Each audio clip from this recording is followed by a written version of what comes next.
여러분 반갑습니다. 네, 디버깅을 통해 배우는 리눅스 커널의 구조 원리의 저자 김동현입니다.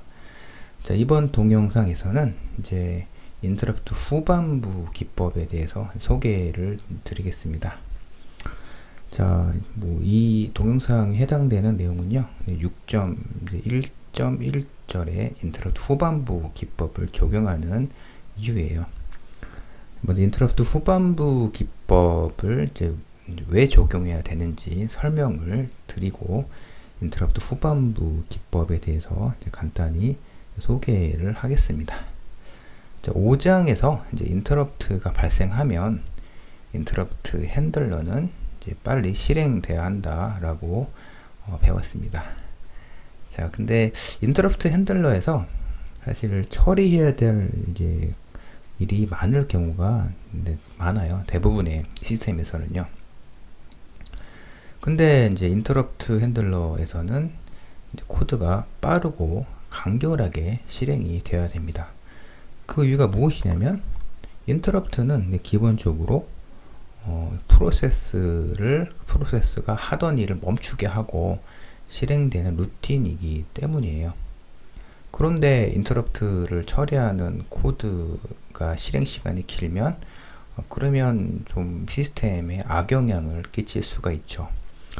그래서 이제 리눅스 커널뿐만 아니라 기존의 인베디드 RTOS 시스템에서도 인터럽트를 이제 빠른 시간에 처리하는 그 기법인 탑해프와 그리고 인터럽트를 프로세스의 그 레벨로 즉각적으로 처리해야 되지 않아도 되는 코드를 바텀해프라고 정의해서 이제 처리를 합니다.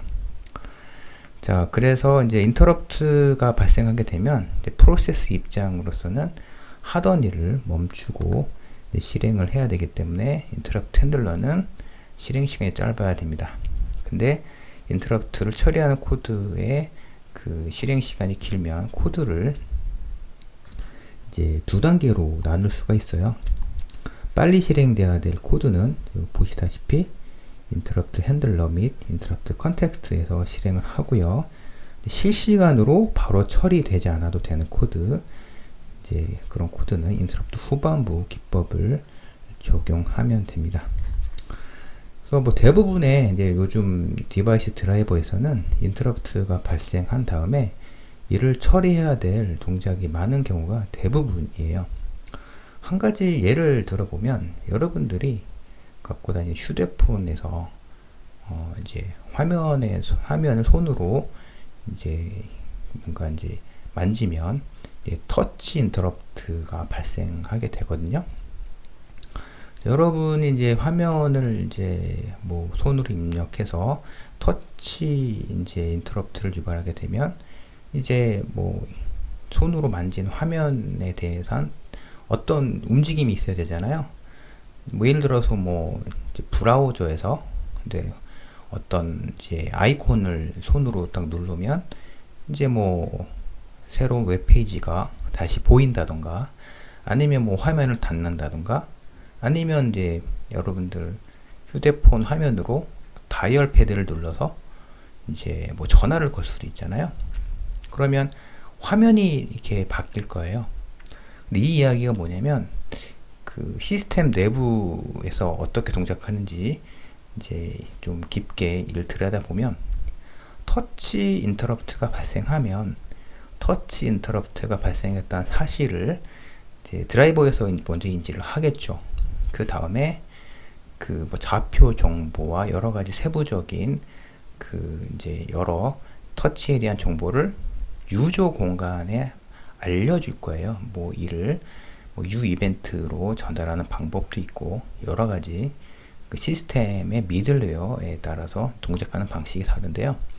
결국에는 그 유저 공간에서 돌고 있는 애플리케이션에서 최종적으로 동작을 하면서 터치에 대한 그런 이제 최종 동작이 이루어지게 돼요. 제가 예를 들었다시피 브라우저를 손으로 터치해서 어떤 웹페이지로 이동한다던가 아니면 손으로 다이얼 키패드를 눌러서 이제 그 전화를 하면 여러분들이 손으로 화면을 터치하면 이제 그러니까 번호가 바뀔 거잖아요. 전화를 걸 때. 자, 근데 이 경우를 이제 예를 들어서 들어보면 결국에는 터치 인터럽트가 발생했다는 그 사실을 유저 공간에 알려줘야 돼요. 결국에 이제 최종적으로 유저에게 터치 인터럽트에 대한 어떤 그 출력 결과, 사용자 입장의 결과는 화면으로 애플리케이션 입장에서 보여줘야 되잖아요. 뭐 예를 들면 브라우저 애플리케이션 혹은 이제 뭐 다이얼 패드 애플리케이션이 되겠죠. 그럼 유저 공간에 어떤 그 터치 이벤트와 관련된 좌표 정보를 넘겨야 되는데, 이런 동작을 인터럽트 핸들러에서 처리할 수 있을까요? 사실상 불가능해요. 왜냐하면 이런 여러 그 U 이벤트를 전달한다던가 하는 이런 동작은 실행 시간이 좀 오래 걸리거든요. 그래서 대부분의 경우 이런 동작은 인터럽트 핸들러가 아니라 인터럽트 후반부에서 처리하도록 코드를 설계하는 경우가 대부분입니다. 자, 지금 터치를 예를 들어 설명을 드렸는데, 이제 뭐 이 밖에도 다양한 시나리오를 예를 들어서 설명을 할 수가 있습니다. 자, 터치 인터럽트를 예를 들었는데, 이제 제가 이후 동영상에서 여러 다양한 디바이스를 예를 들어서 인터럽트 후반부에 대해서 설명을 계속 드리겠습니다. 인터럽트 후반부 기법으로는 IRQ 스레드란 기법이 있고요. 이 IRQ 스레드는 이제 6.2절부터 자세히 알아볼 예정입니다. 그 다음으로는 소프트 IRQ 기법이 있고 태스크릿 기법이 있습니다. 사실 이제 태스크릿은 소프트 IRQ의 서비스의 한 종류인데요. 그 디바이스 드라이버 레벨에서 소프트 IRQ를 사용하기 위한 인터페이스라고 보시면 됩니다. 이름이 태스크릿이라서 많은 분들이 이 동작이 프로세스와 연관된 동작일 것 같다라고 착각할 수 있는데, 프로세스와 전혀 상관이 없는 동작입니다. 그리고 워크큐 기법이 있고요. 워크큐에서 워크를 활용해서 인터럽트 후반부를 처리하게 됩니다. 자, 이 그림은 이제 인터럽트 후반부 기법을 이제 적용하는 이유에 대해서 이제 책에 이제 377페이지에 설명한 부분인데요. 요 이제 내용을 설명을 드리면, 자, 함수의 호출 흐름은 이제 아래에서 윗 방향인데요. 스타트 커널에서 레스트 이닛, CPU 스타트업 엔트리, 두 아이들, 아크 CPU 아이들 함수에서 이제 함수 호출이 되고 있는 도중에 인터럽트가 발생했어요. 인터럽트가 발생하게 되면 어떻게 동작한다고 설명을 드렸죠.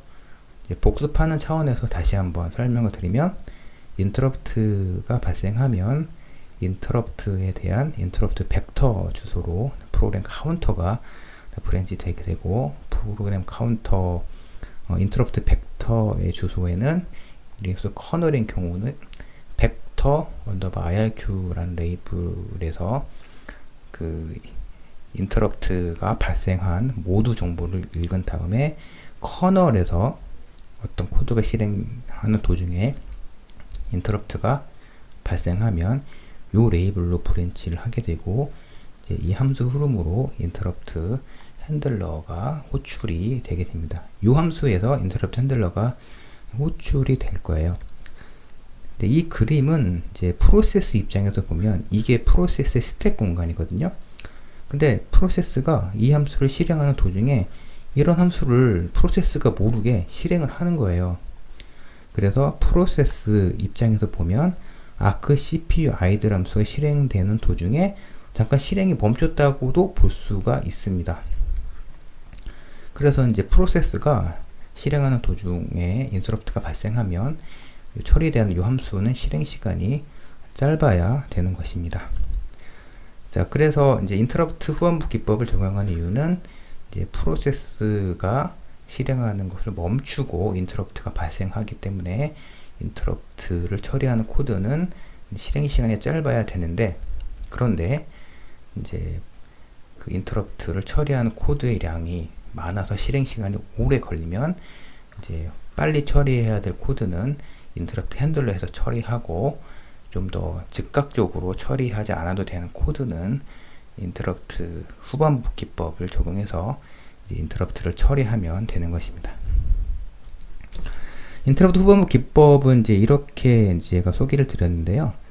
사실 그 인터럽트 후반부 처리하는 기법 중에 IRQ 스레드 방식은 기존의 RTOS에서 이제 비슷한 이제 기법으로 적용이 됐던 건데, 설명을 드리면 이제 RTOS에서 어떤 이제 프로세스나 아니면 이제 커널 스레드 형식의 프로세스를 하나 생성하고요. 인터럽트가 발생하면 인터럽트 그 핸들러에서 이제 해당 커널 스레드를 깨울 수가 있거든요. 그러면 해당 커널 스레드는 이제 깨어나서 인터럽트 후반부를 처리를 할 수 있는데, 이런 구조로 뭐 지금도 리눅스 디바이스 드라이버에서 후반부로 처리를 하는 이제 뭐 드라이버가 많고요. 그리고 예전에 인베디드 RTOS에서 이 방식으로 인터럽트 후반부를 처리하는 이제 코드가 있었는데, 이 방식을 통합해서 설계한 기법이 스레디드 IRQ 스레드 방식이라고 볼 수가 있습니다. 그래서 이제 대표적인 인터럽트 후반부 기법으로 이렇게 분류할 수 있는데요. 이제 IRQ 스레드 방식은 그 6.2절부터 설명을 드리고, 이후에 소프트 IRQ와 태스클릿은 그 이후에 6장에서 설명을 할 예정입니다. 이어서 워크 큐의 방식은 아예 7장에서 자세히 설명을 하니 7장의 내용을 참고하시면 좋을 것 같습니다. 이번 동영상에서는 이제 인터럽트 후반부 기법을 적용하는 이유에 대해서 설명을 드렸습니다.